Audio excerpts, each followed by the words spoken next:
আর মেয়েদের কয়েকটি হারাম নাম আমাদের সমাজে খুব প্রচলিত।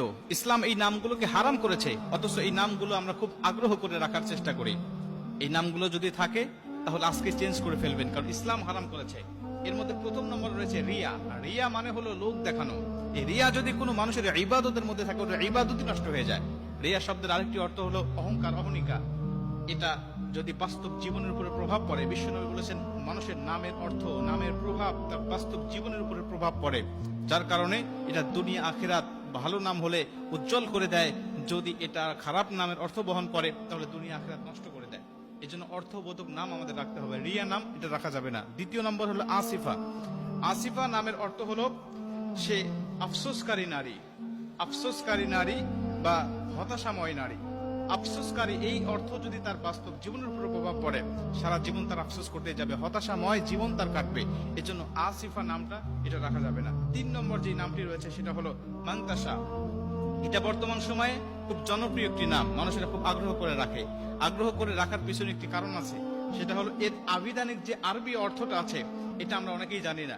গুগলে সার্চ দিয়ে আমরা অর্থ খুঁজি, অর্থ দিয়ে মান্তাসার অর্থ খুঁজতে গেলে গুগল বলবে এর অর্থ হলো যে সে হলো গুরুত্বপূর্ণ বা মূল্যবান, এর অর্থ আসবে গুগলে। কিন্তু প্রকৃত আরবি অক্ষর আল্লাহ পাক সূরা আল ইমরানের মধ্যে বলে দিয়েছে কত ইজ্জু মান্তাসা ওয়া তুযিল্লু মান্তাসা বিয়াদিকাল খায়র।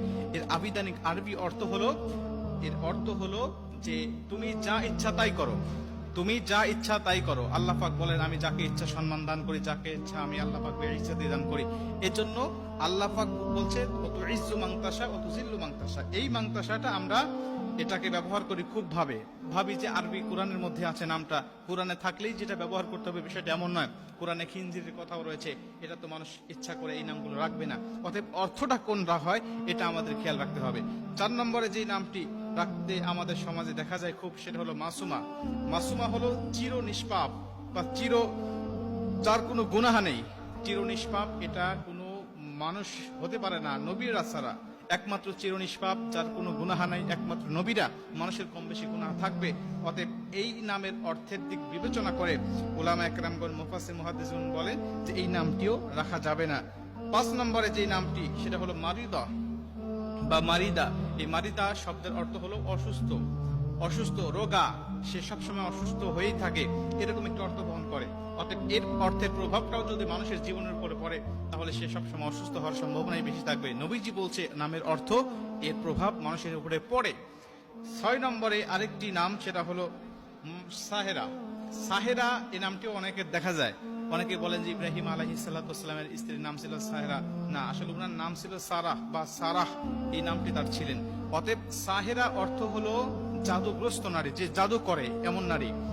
নবীজি পবিত্র হাদিসের মধ্যে এবং আল্লাহ পাক কোরআনের মধ্যে বিভিন্ন জায়গায় এই জাদুগ্রস্ত নারীদের ব্যাপারে কথা বলেছেন এবং তাদের উপরে অভিশাপ করা হয়েছে। অতএব সাহেরা নামটি রাখা আমাদের উচিত হবে না। এবং 7 নম্বর সেটা হলো আসিয়া।